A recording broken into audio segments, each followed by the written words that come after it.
Il y a quelque chose de Jésus en toi.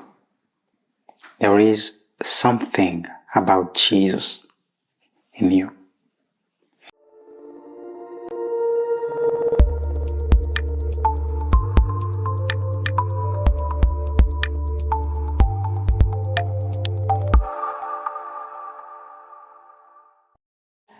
Je suis content de vous retrouver encore aujourd'hui. Je vais nous parler d'un sujet très important, très important. Je trouve les seigneurs pensent aussi. Savez-vous, dans ce monde que nous sommes porteurs de quelque chose pour lequel ça fait que nous sommes combattus par les forces des ténèbres et par tant d'autres forces de ces mondes. Et j'aimerais conscientiser en fait toi qui es en train de me suivre, de conscientiser sur une chose, que tu le saches définitivement, si tu ne le savais pas, et si tu le sais, que tu portes cette conscience tous les jours de ta vie, qu'il y a quelque chose de Jésus en toi. Si tu es combattu, si tu vis certaines choses dans ta vie, que ce soit point de vue spirituel ou physique, c'est parce que en toi, il y a quelque chose de Jésus. Et cette chose qui est en toi, c'est ça qui fait la différence, que ce soit dans ton lieu de travail, dans ton lieu de loisirs ou tant d'autres places. Cette chose en toi, c'est ça qui fait la différence en fait, qui fait que tu distingues, qui fait que des fois tu as des combats, que tu te rends compte que c'est pas tous ceux qui sont autour de toi qui vivent les mêmes choses, les mêmes combats que toi. Tu te rends compte qu'en fait il y a beaucoup de choses et des fois une sorte de sensation d'injustice. Tu sens, tu dis mais pourquoi seulement moi qui dois vivre ce genre de choses?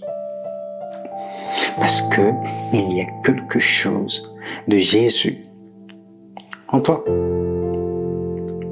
Il y a quelque chose de Jésus en toi. Quand tu regardes le match de rugby, c'est pas un sport vraiment que je regarde beaucoup, mais une fois, j'ai fait l'attention de regarder un peu. Je me suis rendu compte, en fait, déjà dans ces matchs-là, dans ces sports plutôt, la balle ne recule pas. Dans le football, quand les gens font un jeu de passe, ça peut reculer en arrière et puis ça part devant. Ça dépend de, où ils voient une faiblesse pour y aller. Dans le basketball aussi, on peut reculer en arrière, mais on peut pas reculer dans sa zone. Ça veut dire que quand on avance dans la zone de l'adversaire, mais c'est lui qui est à côté du panier peut donner la passe à celui qui est derrière lui. Ça veut dire que tant que ça dépasse, ça rentre pas dans votre zone, les règles sont encore bon. Mais dans le rugby, ça je sais pas si c'est une règle qu'ils ont, mais la balle ne recule pas, ils avancent. Et le constant que je fais, c'est que c'est seulement à celui qui a la balle que tout le joueur cherche à aller vers lui. Ça veut dire tous les joueurs adverses. Parce qu'ils portent quelque chose de précieux. Ça peut être un danger pour eux. Alors ils doivent non seulement, la première objectif pour eux, ce n'est pas d'attaquer la balle, mais la personne qui porte la balle. Cet principe est de même dans ta vie chrétienne, dans notre vie de tous les jours, sur cette terre tant qu'on y sera, mes amis. Nous portons en nous quelque chose de précieux que l'ennemi attaquera tous les jours, comme la parole dit, il rôde comme un lion rugissant, cherchant qui dévorer. Et il ne se repose pas. Il cherchera tout le temps à nous attaquer pour récupérer cette chose précieuse-là que nous portons en nous. Pour le dégager en nous. Pour essayer de nous détourner notre regard face à cela. Mais si nous ne portons pas, déjà la première chose qui est tellement fatale et qui le sera, si vous le faites, c'est si vous détournez votre regard sur cette chose que vous portez de Jésus en vous. Ça, c'est un point déjà gagné pour l'ennemi. Parce qu'on ne peut pas protéger ce qu'on ignore. Si tu ignores quelque chose en toi, tu ne peux pas le protéger. Si tu ne sais pas que tu as quelque chose, tu ne sais pas prendre soin de cela. Et si tu ne sais pas non plus que quelque chose t'appartient, tu verras moins aussi sur cela. Donc il est important d'avoir déjà une conscience sur cela. Je vois dans la Bible, je lis une fois l'histoire de Jephthé. Nous connaissons très bien cette histoire. Cet homme était haï de ses frères et rejeté de ses frères. Quand nous regardons vraiment l'histoire de Jephthé, mes amis, je ne vois pas ce que Jephthé avait fait de mal. Il était juste l'enfant d'une autre mère. Et donc, la mère qui n'était pas avec leur papa. Tu vois. Et donc, Jephthé était un peu dans le langage d'autres qu'on peut utiliser, leur demi-frère. Ou en d'autres langages, leur frère, mais juste d'une autre maman. Mais ils aimaient juste pas Jephthé. Nous connaissons très bien cette histoire. Ça se trouve dans le livre de Juges, chapitre 11, si je ne me trompe pas, les versets 1 jusqu'à 8. Donc Jephthé était juste haï de ses frères. Parce il avait fait quoi? Rien du tout. Nothing. Il avait juste en lui quelque chose que Dieu avait déposé, que ses frères n'avaient pas. Et c'est la raison pour laquelle Jephthé était combattu. Sa nation, sa patrie, il l'a rejeté. Parce qu'il portait quelque chose en eux que eux n'avaient pas. Et comment on les déterminait? On les déterminait comme un vaillant héros. Alors qu'on avait rejeté Jephthé, quand ils se sont rendus compte, un problème est venu, quelque chose était venu, il y avait un combat qu'ils devaient combattre, ils se sont rendus compte, en fait, entre nous tous, il n'y a personne qui peut diriger le combat et les vaincre, si ce n'est que Jephthé. Et ils sont allés le chercher. Jephthé, qui a été rejeté, est devenu leur chef. Et c'est lui qui dirigeait, parce que la main de l'Éternel était sur lui. Tu es combattu parce que Dieu est avec toi et parce qu'il a sémé quelque chose en toi. Et ça, tu dois en être conscient. Tu dois en être conscient. Ça doit te fortifier tous les jours que tu te réveilles le matin. Tu vas au travail, tu vas à tes loisirs. Tu dois te dire, je suis différent. En moi, il y a quelque chose de très différent qui me rend spécial. Luc chapitre 10, le verset 19. La parole dit, voici, je vous ai donné, ici c'est Jésus qui parle, voici, je vous ai donné le pouvoir de marcher sur le serpent sur le serpent et sur les scorpions et sur toute puissance de l'ennemi, et rien ne pourra vous nuire. Nous avons à notre disposition un pouvoir